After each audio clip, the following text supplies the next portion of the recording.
welcome back to episode 4 of AI and Oats, which is my daily AI show where I answer some questions about AI and eat a bowl of porridge, hence the name.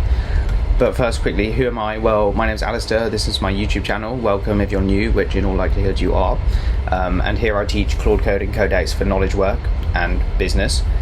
But I also run an AI consulting and training company called Dux, and so if you'd like to work with me to see how AI can fit into your business, then please check out the link in the description below, or equally, if you'd like me to coach you one-to-one to help you set up an AI operating system in Claude Code or Codex, again, feel free to get in touch through the link in the description.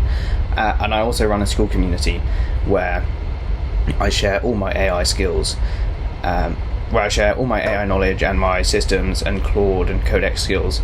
So if that interests you, again, please check out the link in the description. But now that the preliminaries are out of the way, let's dive into today's questions.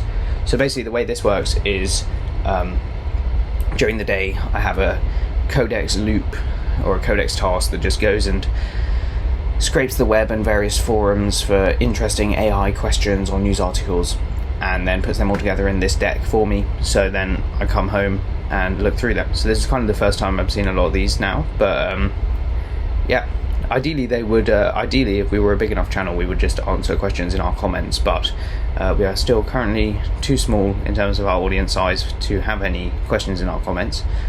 So that does mean if you did comment, there would be a 100% guarantee more or less that I would answer your question. So there you go, there's some incentive for you to comment. But anyway, let's jump into it. Codex around 10 times faster than Claude for app enhancements.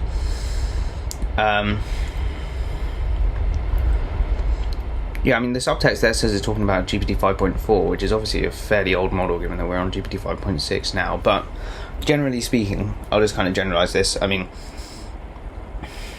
I do think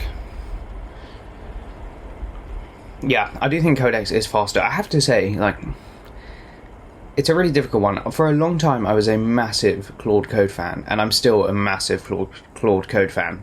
But for a long time, I was exclusively a Claude Code user, more or less. And I'd say recently, I've been using Codex so much. I really, really like GPT 5.6, and I really like Codex as an app. I think it's a really nice app. And I think they kind of made a kind of better all-in-one app before Anthropic did. Now I feel Anthropic have matched that somewhat. I do like the Claude Code in the desktop app. So I still use both a lot. But certainly during I spend a lot of time working on remote sessions from my phone when I'm away from my laptop, and I like Codex for that a lot. So, and I do think Codex feels faster, especially if you put fast mode on, then it is actually really fast. Anyway, that's not to knock Claude Code, but I'd say like one of the biggest improvements to my sort of like AI agent quality of life recently has been getting Codex set up properly, because for a while I just only had my setup kind of properly in Claude Code. Like I had a Claude MD, but I didn't have anything, set up in Codex. So I think, just over the course of a few sessions, initially what I did is I had Claude still as my main driver, and I started phasing in Codex as like a sort of secondary thing, like reviewer sort of thing. And so Codex had given itself instructions that it was sort of subservient or, lowering the chain of command to Claude. So it had limited like override powers. But then what I did is recently I just sort of made them equivalent team members almost. And that was really just sort of a question of like telling Codex, like, let's look at all the Claude skills, because they both work on your computer, like locally on your computer, or they can work locally on your computer. It is able to go into your Claude folder and like look at your Claude skills, your Claude.md and that sort of thing. So it basically just took a lot of my Claude.md principles and copied it over to its agents.md. Likewise with my skills, it sort of looked through the skills and then replicated some of them or rebuilt some of them. That's the other thing I would say, actually. Going off on a tangent here, as I often do, but I saw an X post from Theo or Teo, I'm not sure how you pronounce it, but he's quite a respected like guy in the AI, quite a respected kind of engineer on X in the AI world, and he was saying that he spent a lot of time rewriting, I think by hand he was saying, skills files and that sort of thing. And I do think that is one thing, is that the periodic pruning of one's skills is actually quite a valuable endeavor, I would argue, because I find often that especially I think Claude, the way my Claude code setup is, as I was saying, because it's been built over a longer time, it will often go back to sort of deprecated skills from time to time, which is kind of annoying, and it uses them when it doesn't necessarily need to invoke them. So I do periodically have to go back and sort of just cull a bunch of my skills, and I say that is a valuable thing. Actually going over and sort of leaning down your skill collection has proven quite handy. So I'm not sure how I ended up there, but yeah, always worth auditing and updating your skills, because a good skill collection, I think, really is at the heart of, efficient and productive and actually enjoyable in many ways Codex and Claude Code usage. Because if you're going to do loops and automations and stuff, you're better off having those as skills as well. And if you're just going to do stuff repeatedly, you might as well have a skill for it. It saves you so much time. But you do want to make sure that skill actually does what you want, so it's worth keeping them up to date. And you also want to make sure it uses the right skill, so you don't want to get like duplicated skills and that sort of thing. Anyway, let's move on to the next question.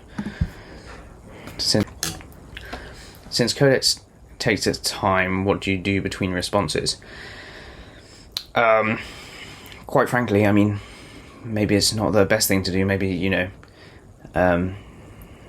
it's just emblematic of sort of an age where short form content is seemingly ruining everyone's attention spans, mine included. But I am just always spamming, well, not spamming, but like just going between different sessions as much as I can in Codex and Claude Code. So I'll have, I'll send one session off, move to the next one, respond to it, send it off, it will work, So even though it does take a while sometimes, and I mean, even though it does take a while sometimes, I'll just hop into another session and do something else. I've always got like a few different streams of work within, every project and that sort of thing. And there's pros and cons to that. I mean, pros are obviously you can sort of parallelize, there we are. You can sort of parallelize your work, so you can get more done, more leverage per unit time. I guess the flip side of that is if you are trying to do so many things in parallel, every now and then you can sort of forget them, and one or two might fall by the wayside, but I find those usually aren't the most important ones anyway. So yeah, that's my main thing, is like run multiple tasks. I mean, of course, if you want it to be faster, just lower the sort of effort level, but then you're going to get potentially less intelligent responses, depending. But yeah, I'd say just parallelize. Or just, I don't know, doom scroll or something. Don't do that.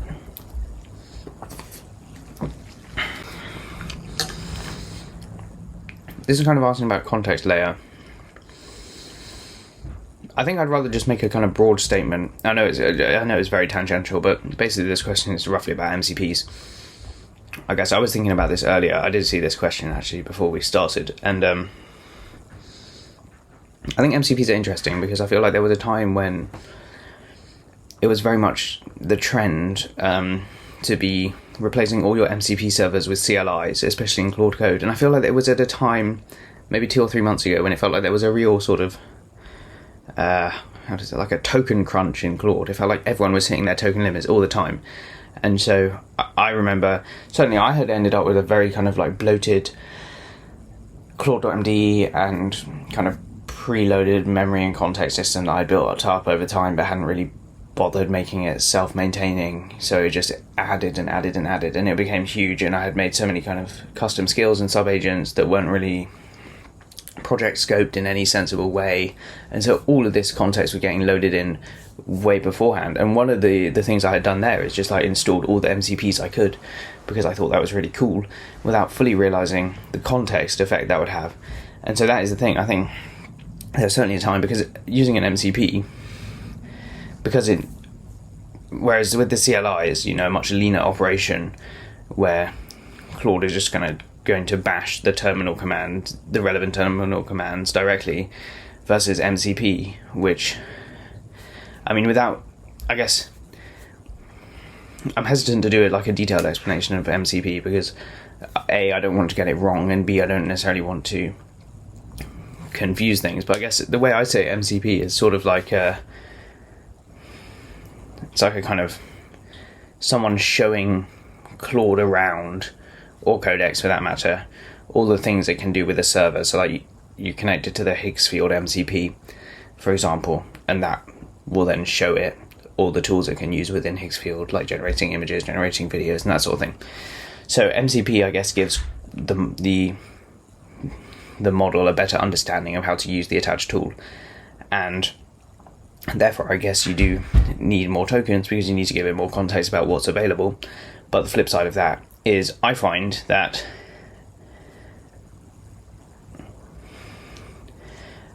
and so at one point I was very much in favour, as I think was sort of the trend at that point, of just like getting rid of all your MCPs and going back to CLI, telling Claude to use the CLI because it saved context, saved tokens.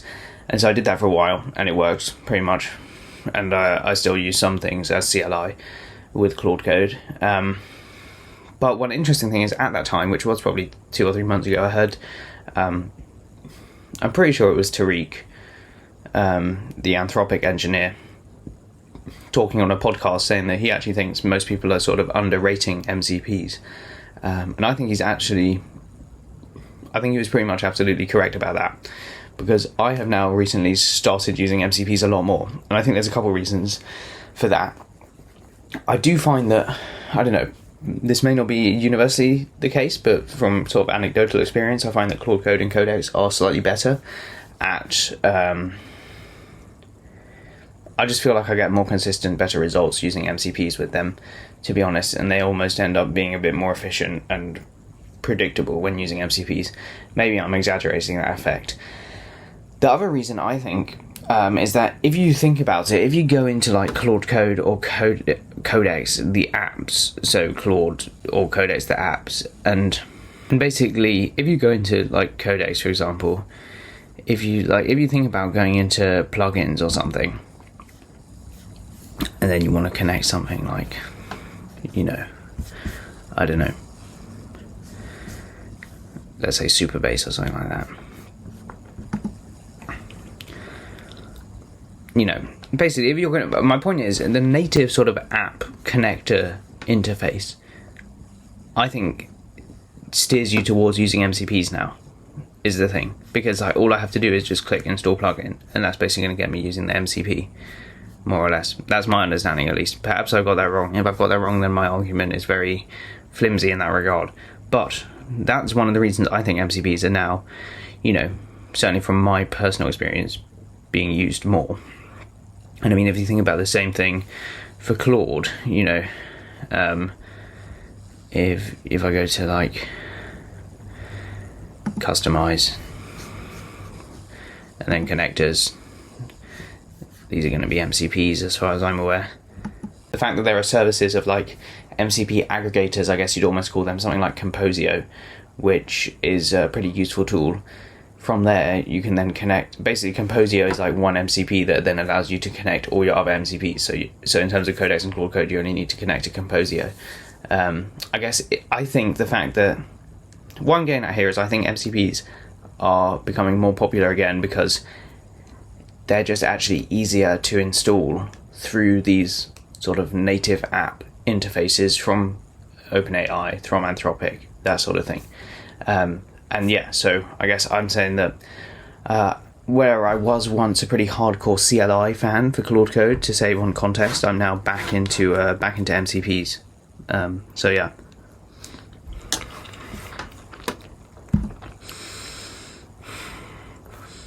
A lot of the questions are about Claude Code and Codex being slow.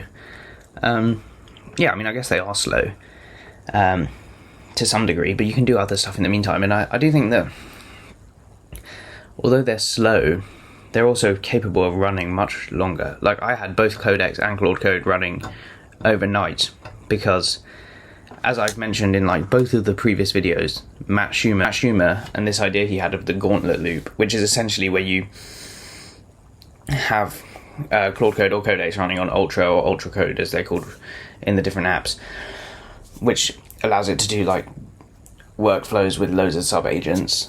What you do is you essentially I mean, it's very interesting. You basically, the way he suggests you do it is essentially you give it a like exemplar or an exemplum, I suppose.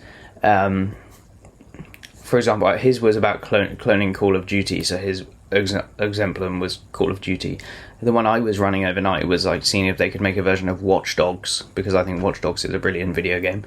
And I let them run overnight, and they're still not finished. I'm going to let them run again after I finish filming this. The only issue is that letting them run while I was filming this was absolutely... like, my computer was going so slowly that I had to... the filming was just not working. But, yes, that's the thing. I guess what I'm getting at is, although they're slow, they're actually capable of running way longer, so...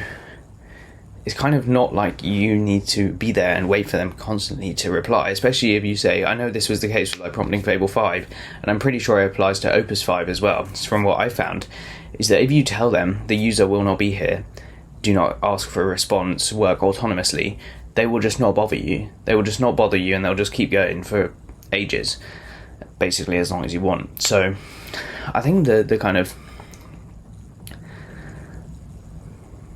slight slowness is less of an issue than it once was. But yeah, I agree. It does sometimes take them a while to work on a task and then get back. So I guess either use fast mode, use less reasoning, or run other sessions at the same time.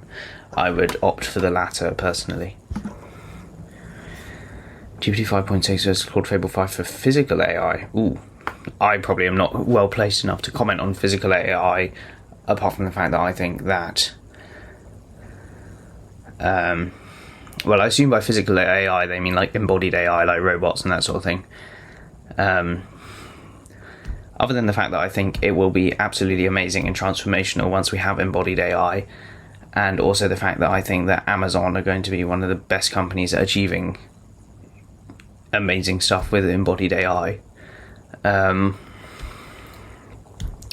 I don't have kind of many qualifications to comment on robotics using AI, other than the fact that I very much look forward to when it's here. I think that'll be amazing. How GPT 5.6 fuses frontier intelligence with frontier efficiency. Yeah, I do like GPT 5.6. As I was saying, I think it's quite fast. I guess I'm not necessarily going to comment on this in particular, but one thing I will just say very quickly, and then I'll wrap up, is I saw a very interesting article today, actually, from OpenAI themselves, essentially countering the like the release, whatever you want to call it, like not quite press release, but like stats card that Anthropic released when they released Opus 5, which was just under a week ago, I suppose. Where one of the tests they did was the ARC-AGI-3 test, which essentially makes the model solve a problem that it's never seen before, solve a puzzle. And it's about how fast it can do it. And I'm pretty sure they was basically arguing that Opus 5 got something like 33 on that, 33, 36, somewhere around there.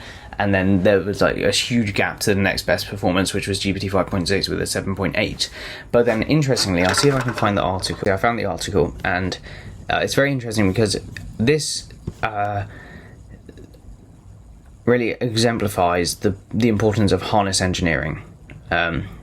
Which is kind of something like a point I have made, or not here, but like to people in general for a while, is that the models are so intelligent now that we don't actually necessarily, like, most people aren't using the models to the maximum capacity of their intelligence anyway, because most people don't need to.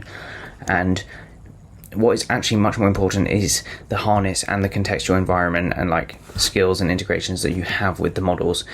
For most tasks, like even Opus 4.8 would be, I think, sufficient for like a lot of tasks, to be honest, to get really good results. But obviously, while Opus 5 and Fable 5 and GPT 5.6 are here, you might as well use them.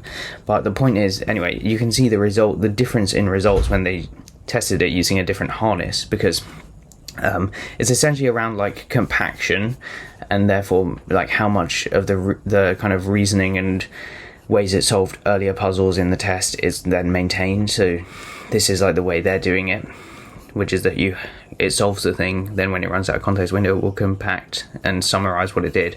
Whereas the like the way that ARC-AGI-3 test did it originally is that instead of compacting this, it would just like cut off what was like, if you just think of like a rolling context window, this would just kind of like go up here and then just disappear. So it wouldn't be able to remember kind of how it had reasoned to solve previous puzzles, which obviously made it a lot worse at like solving subsequent puzzles. That's my understanding of their argument, at least. And so I think it does really show that actually, you know, the models are so intelligent that a lot of kind of the gain in getting better outputs and better usage from the models is not just from getting more intelligent models, it's actually about creating the correct harness or environment for them. And this is a point I think generally when it comes to kind of AI advancement, is that even if we stopped AI advancement where it is right now, you know, if the models didn't get any better at all, I still believe that there would be such huge economic change and just change in like the way work is, just change in the world. Because I think, with the exception of maybe, you know, very few companies, and especially maybe some startups, I think so many companies, so much of the economy is so far behind on actually getting the full potential out of like agentic tools like Claude Code or Anthropic managed agents or Codex or these sorts of things. Any like proper agentic AI usage, to be honest. And so even if we stopped making better models now, which we aren't, in fact, I think, you know, basically we're, you know, with recursive self-improvement, making better models is only going to happen faster. But there's still such a huge gap between what you know, the capability of the models now and their actual integration into so many businesses and so much of the economy, which I think just, yeah, it's a very very interesting time in terms of what that means for the labour market, for the economy in general. You know, does it mean that loads of jobs will disappear, or is it, you know, Jevons paradox, and the fact that things are easier means things will be done more, and so you'll actually need more jobs, but there'll be different jobs because you're going to need people managing the agents. Either way, very, very interesting, but also somewhat unknown. But I think the fundamental thing that was so interesting about that is that it's not just about the model intelligence, it is to such a large extent the setup and the harness that you have around the models. So yeah, I hope you've enjoyed today's, well, yeah, questions. Although quite frankly, I'm not sure in all these videos, I'm not sure I really answer the questions that much at all. It's really just sort of me rambling. So I hope you've enjoyed my rambling today. You know, if you did, feel free to subscribe. There'll be another one of these tomorrow, in all likelihood. And yeah, just to plug myself again, if you would like to see how I can help you fit AI into your business to bring actual results, then please check out the link in the description below. Or if you'd like to join our school community, also please check out the link in the description below. So yeah, thank you for watching, everyone. Goodbye.